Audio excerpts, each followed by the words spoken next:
Thank you, Presiding Officer.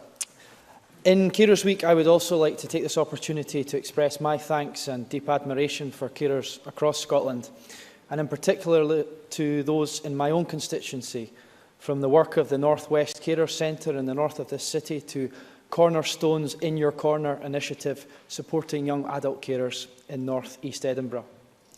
Furthermore, Presiding Officer, I'd also like to pay tribute to the remarkable third sector organisations across Scotland who are working day in, day out to help mitigate the negative impacts of UK government welfare reform.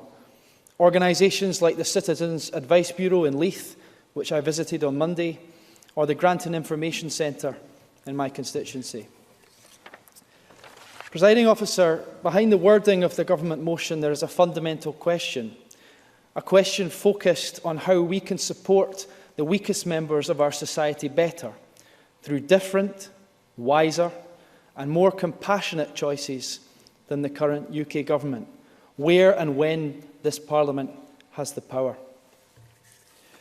Presiding Officer, when it comes to assisting those who need our assistance most, last week Adam Tompkins made the valid point that while Westminster sets the floor, with new powers in this Parliament, we will soon have some opportunity, in Mr Tompkins' words, to raise the ceiling.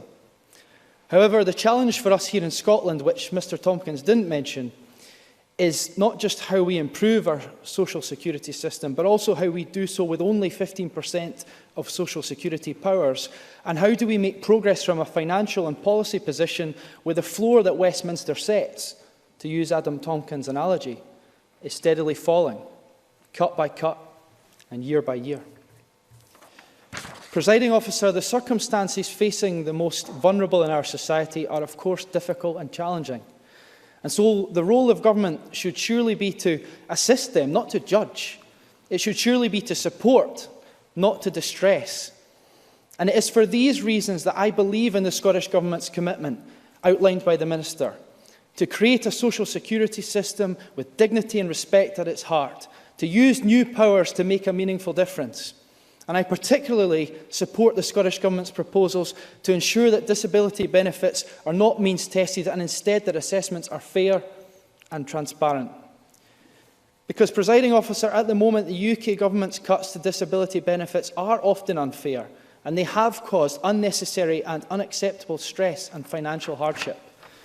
For example, as Sandra White alluded to, 98% of relevant respondents to a survey by Sam H revealed that the mental health of service users had suffered due to welfare reform. To use another example, Inclusion Scotland's research has revealed that 45% of disabled people with mobility vehicles are losing their cars on transfer to PIP. Presiding Officer, I make these points not just based on reporting and analysis, but also on the experience of many of my constituents who have contacted me since I was elected in states of unnecessary distress, discomfort and genuine suffering, particularly due to the assessment process for PIP. For example, one constituent wrote to me recently about being transferred from DLA to PIP with a significant reduction in their award for mobility. They wrote, "This has turned my life upside down. I'm now at the point where I have to go to appeal, and quite honestly, I'm not sure how much fight I have left. This has just floored me. It's like having my legs taken away. Help." Presiding Officer, this and other concerns that, in similar words that I'm sure other members have received since being elected, are upsetting accounts. And what's more upsetting is that they are just some of many similar stories throughout those affected across Scotland. Presiding Officer, the current UK Government's approach to social security has too often caused instances of injustice, it has lacked generosity, and it has been frequently mean-spirited. And that is why this Parliament must and will make different and better choices with the social security powers coming to this institution, as outlined by the Minister earlier. Presiding Officer, I welcome the Scottish Government's commitment to dignity, fairness and respect in disability benefits, and I look forward to the positive change that lies ahead. Thank you very much, Mr Macpherson.